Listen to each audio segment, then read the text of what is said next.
Hola, ¿qué tal? Bueno, vamos a comentar un poco la grabación, la tragedia de Prometeo encadenado de Esquilo. Antes de empezar, me gustaría,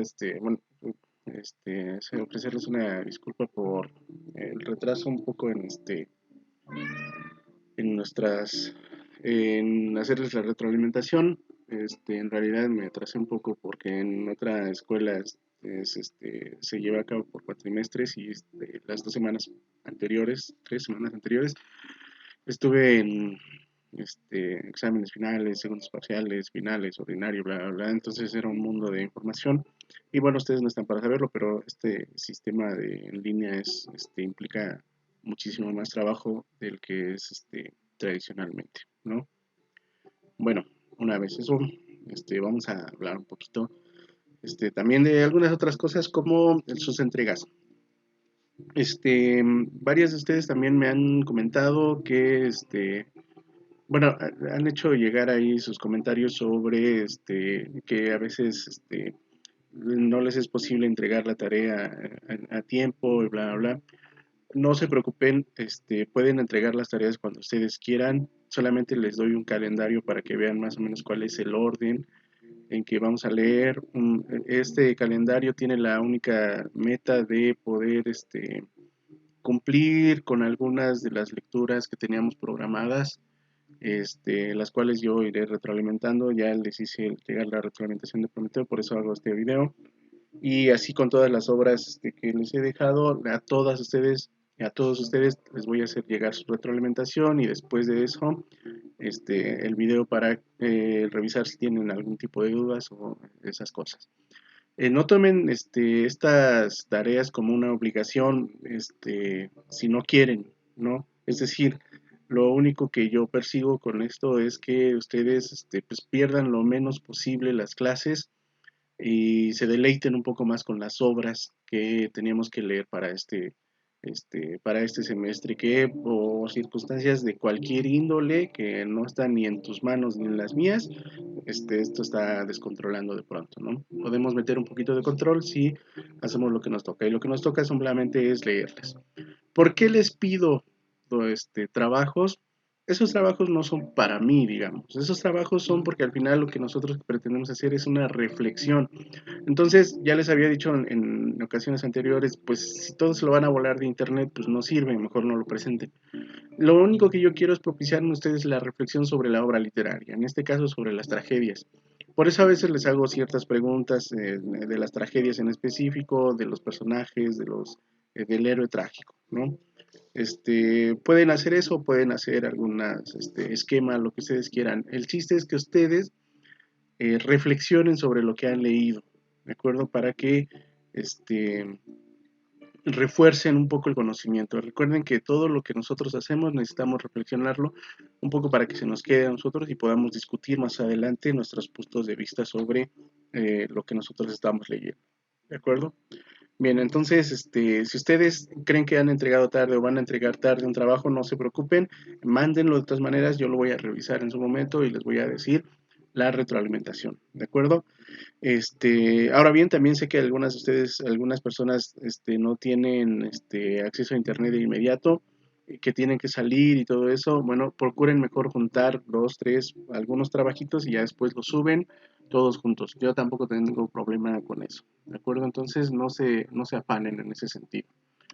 Y entonces, siguiendo con esa idea, por favor, sigan leyendo. Afortunadamente con ustedes tengo más nivel de participación. No creo que es un poco, bueno, en fin, pero sí tengo bastante participación con ustedes porque muchos han estado entregando sus trabajos y eh, también me gustaría que participaran expresando dudas o expresando ahí lo que quieran al respecto, ¿de acuerdo? Pueden hacerlo aquí o pueden hacerlo por los canales en los que de pronto pueden encontrarme algunos de ustedes tradicionales, ¿de acuerdo?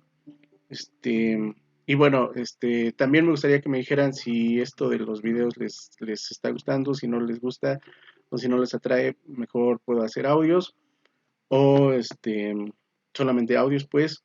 o si definitivamente no les es problemático, entonces podríamos mejor hacerlo en un resumen, estos comentarios, escribírselos y se los mando. Quién sabe cómo funcionará, ¿de acuerdo?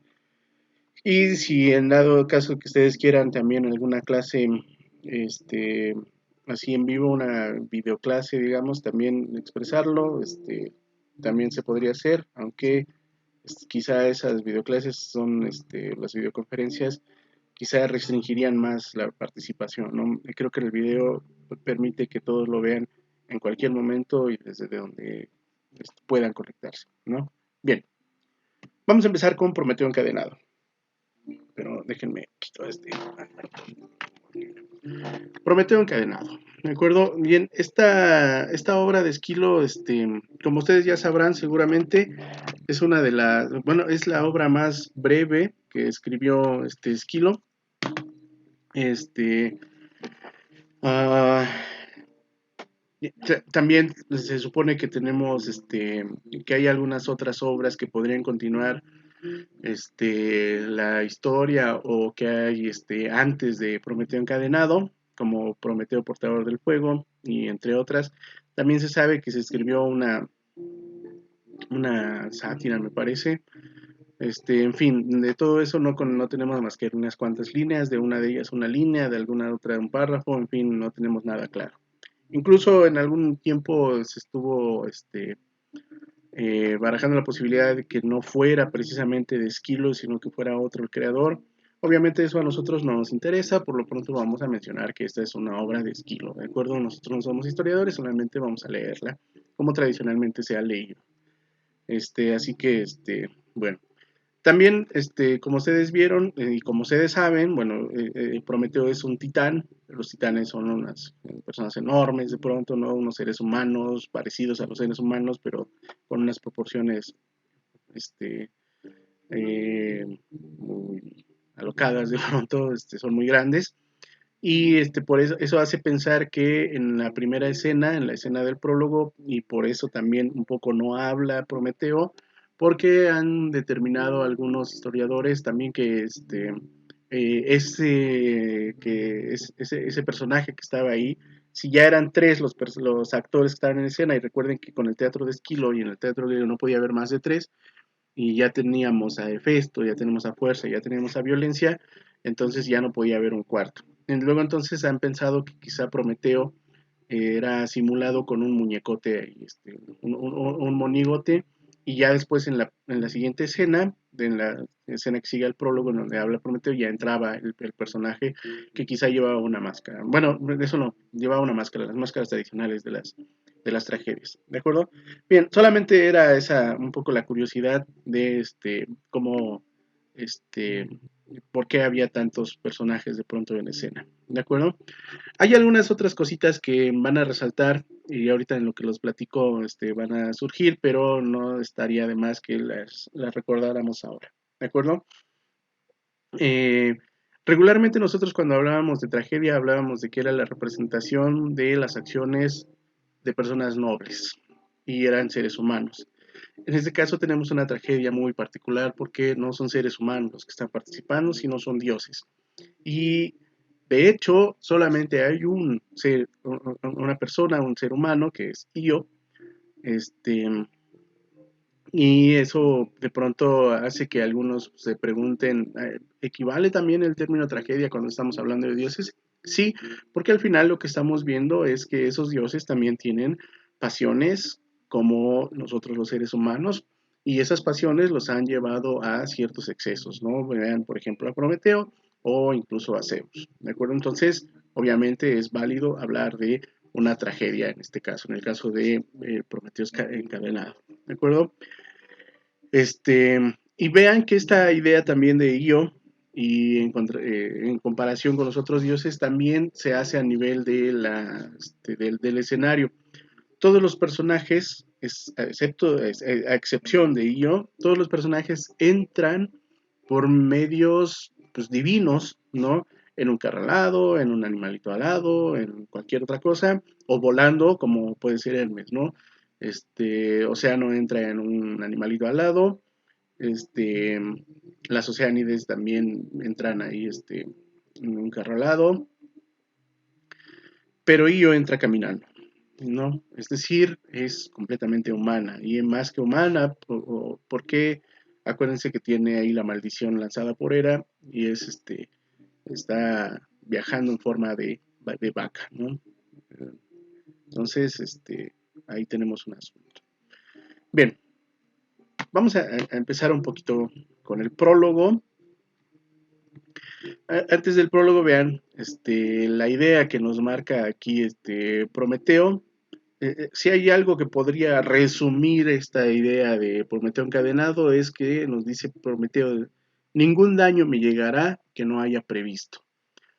Esta frase es ambigua, aunque es cierta, también es ambigua, porque al final nos está hablando de una cuestión. Si él ya sabe lo que va a pasar, entonces, que ya ha previsto todo, digamos, entonces, pues no tiene caso de pronto que continúe fingiendo.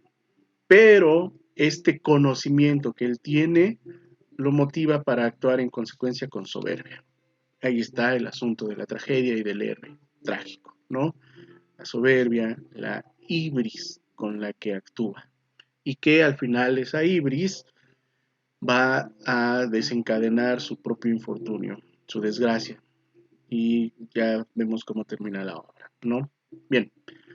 Eh, Vale la pena decir que esta obra también está planteada de una manera muy extraña, pues porque al final de lo que nos está hablando la obra o la manera en que se presenta es que es una secuencia. Si consideramos que Prometeo está encadenado y que interactúa con los otros personajes, son los otros personajes los que se tienen que aparecer y desaparecer, es decir, los que van rotándose.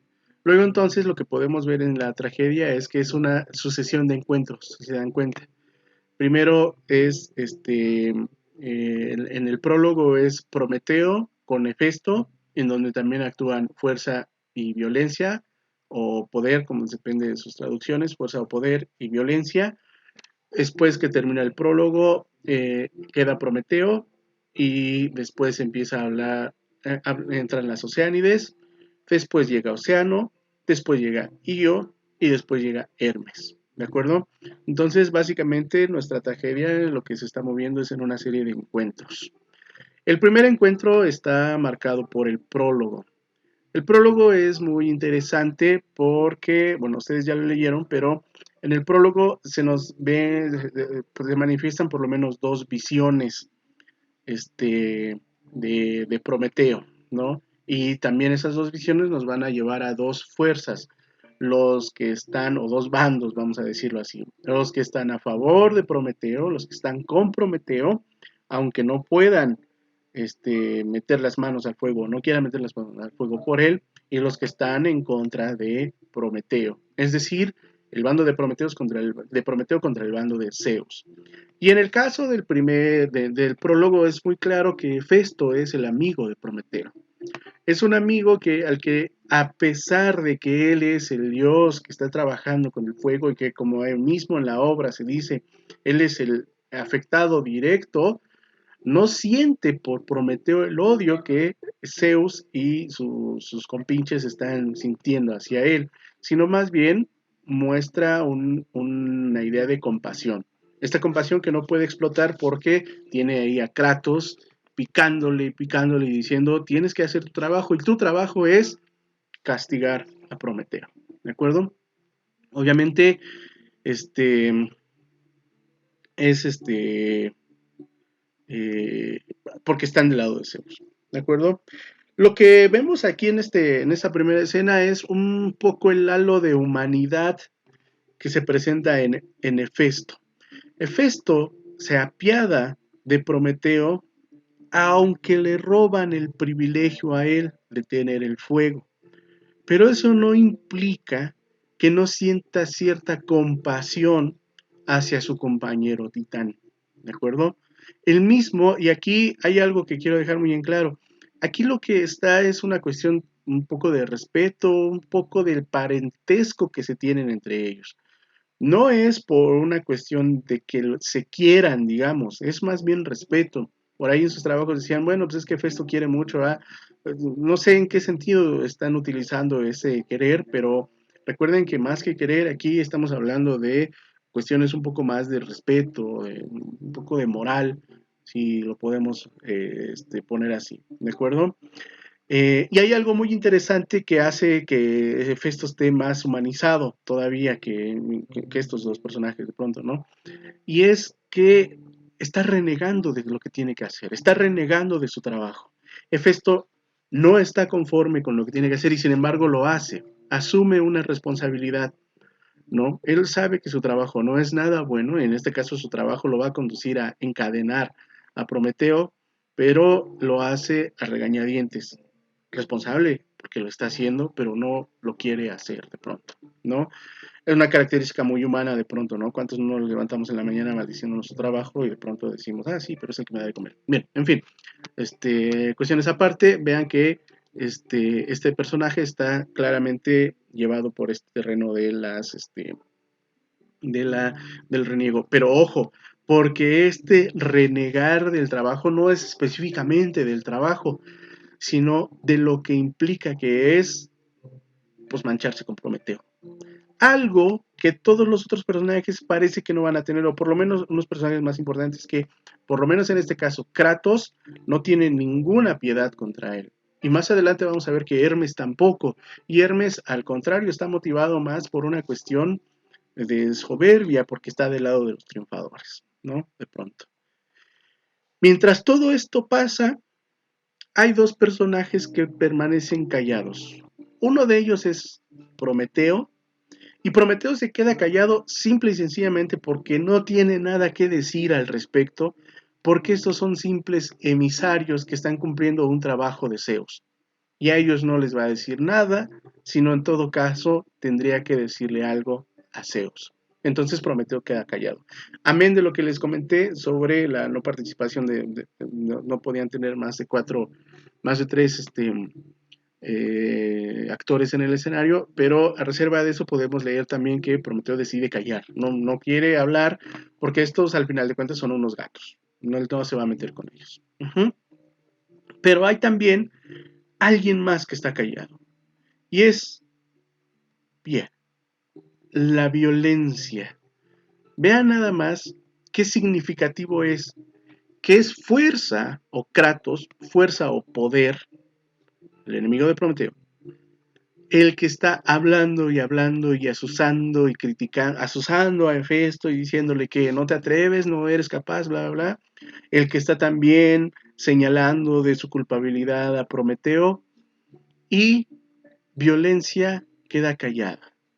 Obviamente, todos los actos de fuerza van acompañados por violencia y violencia no necesita hablar porque un acto de poder ya implica violencia. Es muy significativo precisamente que esté ahí la violencia parada nada más, sin hacer nada, porque toda esta violencia se manifiesta en las acciones y en las palabras de Kratos. Una idea muy buena de pronto, ¿no? En este texto. Uh-huh. Obviamente, vean nada más también que Kratos y Vía, a pesar de que salen, obviamente aquí están personificados, a pesar de que salen ya, estos dos elementos, lo que ellos representan, es decir, el poder y la violencia, ya no se van a ir de la obra. Siempre van a estar ahí, de pronto, y a veces van a estar un poco del lado de Prometeo, o más bien dentro de Prometeo, que en algún momento también actuará con una cierta violencia, ¿no? Bien, entonces hasta aquí llegamos con el prólogo. Después viene ahí algo que va contando, se lamenta Prometeo y después llegan las Oceánides y las Oceánides llegan y dicen, a ver, papá, ¿qué te pasó? ¿No? Las Oceánides, que es al final el coro, que en esta ecuación acompaña, recuerden que el coro va cambiando según cada una de las tragedias, ¿no? En Edipo lo que teníamos era un coro de ancianos, y aquí lo que tenemos es el coro de las Oceánides. Uh-huh. Este coro es muy interesante porque lo que ellas hacen en esta primera participación que tienen es entonar un lamento expresando la compasión que sienten hacia el titán, ¿sí?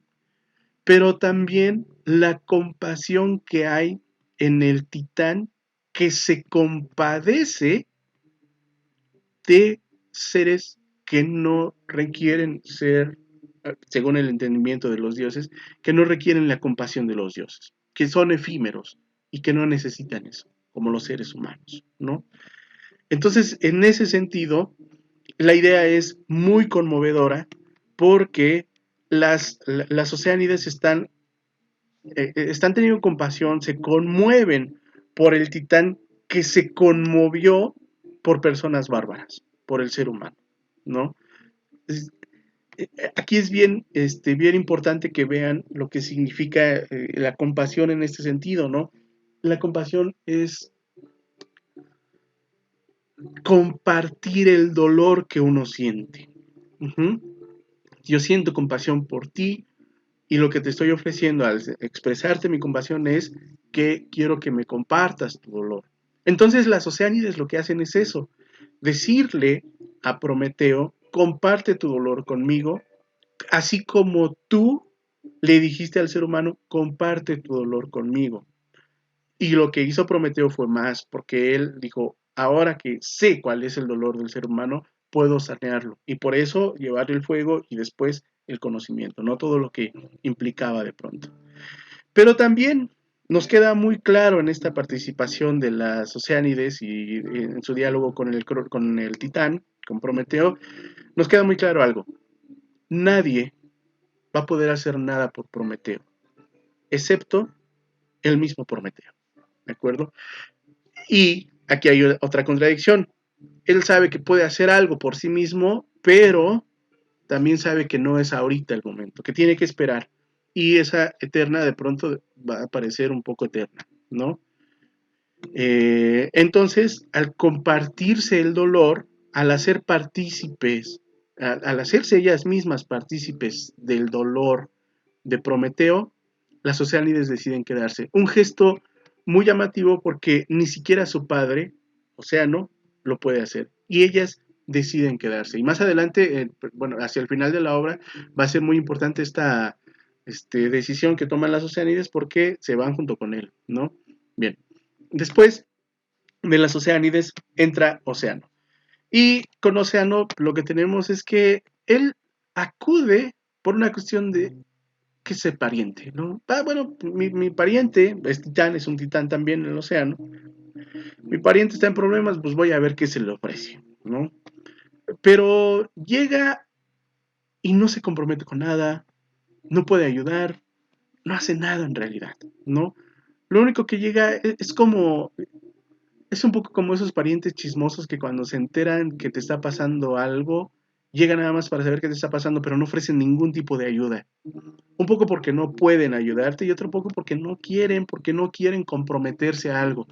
Porque en este caso, Océano está claramente metido en el nuevo orden impuesto por Zeus. Y aquí tenemos algo bien importante, algo que muchos de ustedes pasaron por alto. Sí, Zeus es el dios padre, pero es el nuevo dios, es decir, tenemos un nuevo régimen. Y vean nada más que ese nuevo régimen empieza con la opresión de Prometeo. Y eso es algo que llama mucho la atención, porque esa nueva opresión está siendo acatada por Océano, por Hefesto, aunque a regañadientes, por Vía, por el poder, por Hermes, ¿de acuerdo? Es decir, el nuevo régimen que la mayoría acepta y el que no acepta es un rebelde. En este caso Prometeo, que es el gran rebelde de pronto, ¿no? Y eso nos pone en una situación bien, ya nos va adentrando en una situación ahí medio extraña porque nos está diciendo, bueno, entonces Zeus sí se está pasando de artista con Prometeo. Es así porque Prometeo también tiene algo de culpa de pronto, ¿no? Pero en fin, ahorita vamos hacia allá. Entonces, lo que vemos aquí y por qué está la participación de Océano, porque bueno, Océano lo único que hace es empezar a decirle a, es también el típico en las, ahora que están de moda los paros, es el que va a decirle a los otros, tienes que acatar el nuevo sistema, ¿no? Si no acatas el nuevo sistema, entonces los peligros van a ser mayores. Incluso hasta le dice, modera tus palabras, ¿no? Cuando le dice modera tus palabras, quiere decir, ten cuidado porque el nuevo régimen no acepta críticas. De pronto Prometeo parece verse como una tragedia bastante política. Obviamente estas tragedias, ya lo habíamos hablado eso en clase, tienen una visión política. No es casualidad, como habíamos dicho ya en clase, que la tragedia florezca al mismo tiempo que florece la democracia en Atenas, ¿no? Y cuando cae la democracia también caen precisamente las tragedias. Ya dejan de verse estas tragedias, de ponerse las tragedias, ¿no? Entonces, la intervención de Océano va a dejar en claro una cosa. Hay un nuevo orden impuesto, pero también va a dejar en claro que Prometeo no va a cambiar su opinión. Y Prometeo no se va a someter a Zeus. ¿De acuerdo? ¿Qué nos queda claro en ese sentido? Que Zeus y Prometeo son igual de orgullosos. Y eso es lo que va a empezar a detonar todo el sentido de la tragedia o toda la carga del personaje trágico que de pronto es Prometeo. ¿De acuerdo? Bien. Después viene algo muy interesante. Ya llegó, ya se fue Hefesto, ya llegaron las Oceánides y se quedaron, ya llegó Océano y se fue, decidió irse. Vean aquí que Océano y las Oceánides llegan en los carros alados, un animalito alado, y de pronto está, después de un largo silencio, también esa es una cuestión muy intensa, en las que el silencio implica algo, implica reflexión, implica que ahí está Prometeo tratando de reflexionar un poco sobre su situación, y bla, bla, bla. Después de eso llega Io, una humana, y la presencia de Io va a ser muy importante para la tragedia y para el lector, porque ahora sí vamos a tener una perspectiva de qué es la justicia y qué es la injusticia. Hasta aquí, hasta este momento, nosotros habíamos visto que el encuentro con el titán, con Océano, nos había puesto en perspectiva que eh, Prometeo estaba siendo víctima de una injusticia. Pero aquí llega la verdadera injusticia personificada. Aquí llega Io y lo que nos está proponiendo aquí Io es que los sufrimientos de Io son básicamente el sufrir del mundo por el actuar de Zeus. Io estaba tranquilamente en su casa.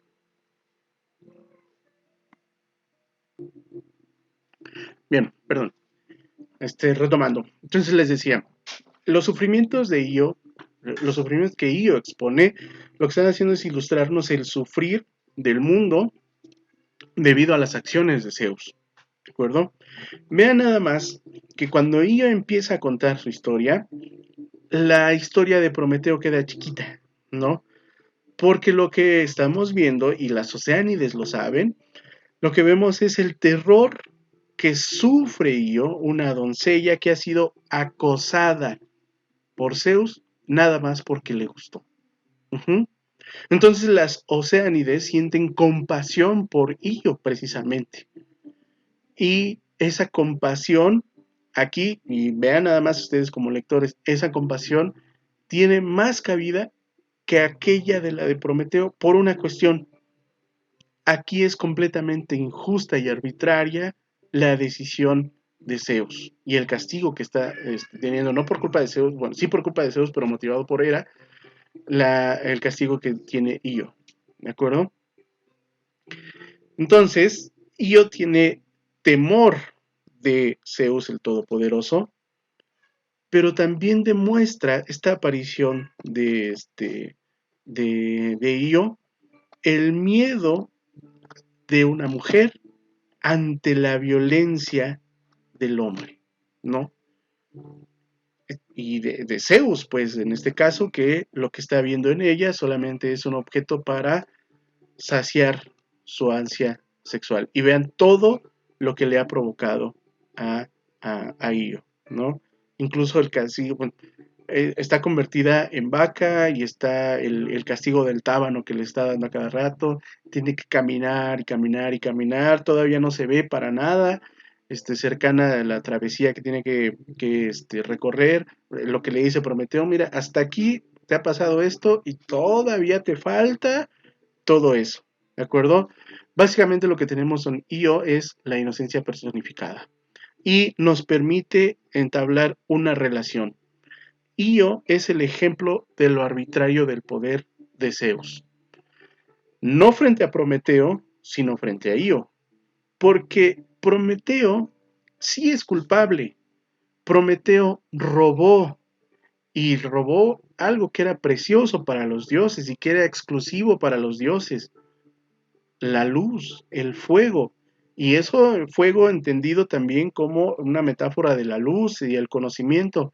Hay un momento en el que Prometeo empieza a decir, yo les enseñé a arar, yo les enseñé la siembra, yo les enseñé esto a los seres humanos. Es decir, básicamente no nada más creó al ser humano, sino también creó el ser humano que puede vivir en sociedad, que puede sobrevivir, ¿de acuerdo? Entonces, eso ha sido muy molesto, pero aparte es castigado por los dioses. Al final, Prometeo es culpable de robo. Prometeo es culpable por ser un rebelde y también por ser un sacrílego, ¿de acuerdo? Pero sobre todo es culpable de soberbia, ya lo había dicho desde el inicio, es culpable de ibris. Vean al inicio, desde el inicio está diciendo, pero me las va a pagar Zeus porque yo tengo el poder yo sé cómo lo van a destruir, yo sé quién puede destruirlo. Es decir, está motivando cada vez más que el castigo sea más grave todavía, ¿no? Está desafiando el castigo y está propiciando que ese castigo sea más grave aún. En cambio, si proponemos esto y lo comparamos con Io es completamente inocentes. Y si los seres humanos somos nada para los dioses, eso quiere decir que también nosotros, los seres humanos, y en este caso Io, pueden convertirse así sin más en juguetes de los dioses. Eso es claramente una injusticia. Y por eso aparece Io en esta tragedia de pronto, ¿no? Todo ello para recuperar a una de las frases más interesantes y que ustedes muchas veces citaron, y que está al inicio, en la primera presentación que tiene Zeus con Océano, en la presentación que tiene Zeus con Océano, dice, bueno, aquí hay un asunto, que nadie es libre excepto Zeus, ¿no? Y ahí vean que Zeus, a pesar de que no aparece en toda la obra, sí lo está. Está la sombra de Zeus durante toda la obra. Todos los personajes de alguna u otra manera están pensando en Zeus. Llega a Océano y le dice, no hagas eso porque te van a escuchar. ¿Quién te va a escuchar? Zeus. No digas eso porque te va a escuchar. ¿Quién? Zeus. No hagas eso porque está en contra de el nuevo régimen. ¿Quién es el nuevo régimen? Zeus, ¿de acuerdo? Y al final, precisamente, por eso llega Hermes, el gran representante de Zeus, y obviamente Zeus no va a rebajarse a hablar con un titán, porque es un titán que ha sido castigado y que es un rebelde, y para eso tengo a los gatos para mandar a que se peleen con los rebeldes, ¿de acuerdo? Pero llega Hermes y Hermes llega altanero, obviamente, porque está representando el, el, la fuerza que tiene Zeus, ¿no? El nuevo régimen que tiene. Hermes es solamente un mensajero, llega con una actitud arrogante, pero esa actitud arrogante de pronto resulta risible porque Hermes no es más que un sirviente del nuevo régimen, del cual o en el cual se quiere sentir seguro, y la manera de sentirse seguro en en el nuevo régimen, perdón, es precisamente eh, estando bien con él mismo, ¿no? Estando bien con el mismo Zeus. Y por último, bueno, ya lo que desencadena, por ahí había unas lecturas sobre que Prometeo muere. Recuerden que no muere Prometeo, ¿no? El castigo lo que hace es intensificarse. ¿Cómo se intensifica? Bueno, le dice, bueno, ahora ahí te va, voy a hundir más este páramo en donde estás. Ahora va a ser un páramo rocoso en donde ningún alma se va a atrever a pasar por aquí, excepto el alma de Micán al lado, que va a venir todos los días a comerte el hígado, ¿no? Entendemos que ese hígado se va a regenerar en la noche y al otro día va a estar listo para que se lo empiece a comer ese can. Que después, a lo largo del tiempo, el mito va a cambiar y pronto va a ser un buitre, un águila o cualquier cosa, pero la constante es esa, el castigo es ese.